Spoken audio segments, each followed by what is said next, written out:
Hey everyone.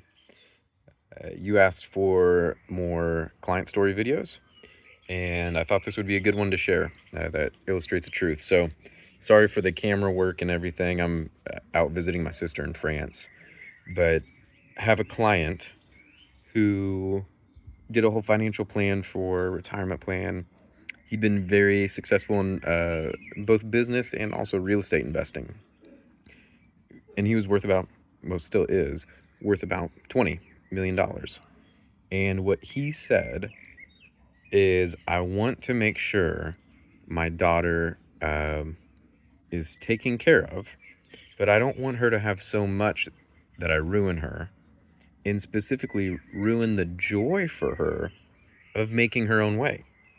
And I just thought that was such a great, not idea, but so wise of him, of he and his wife, to think that far ahead for their daughter, right?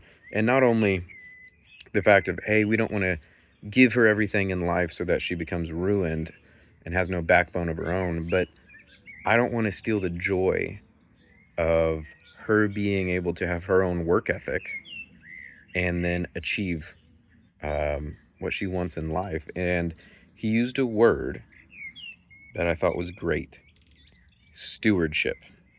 He said, I want to make sure she is a good steward of money. And so, what we did, instead of waiting till the very end to make sure she gets this big dump of money, and instead of giving her a huge lump sum today at age 28, 30, we devised a strategy that helped their values be shown in the financial plan. Okay, I'm going to say that again. Their values needed to be shown in the financial plan, because goals in and of themselves get you to an outcome, but it may not be the outcome you actually want. It may be the most tax efficient outcome, but perhaps that's not actually what you want.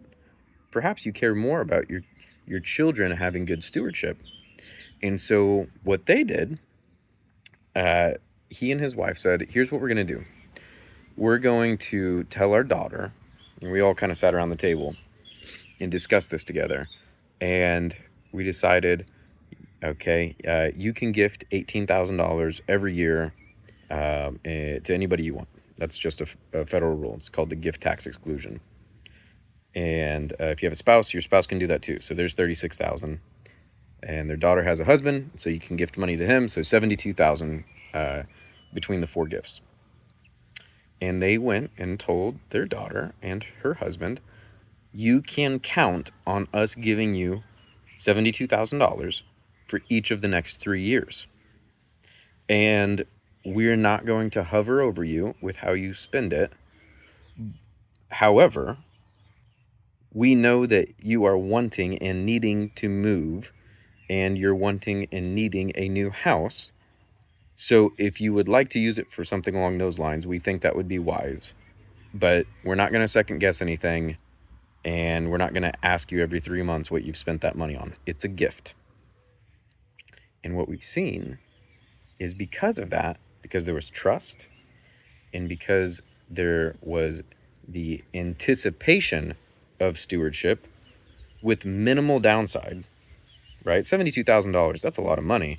Relative to the grand scheme of things, though, it is not in their situation. And they let her have the opportunity to succeed with a ceiling and fail with a floor.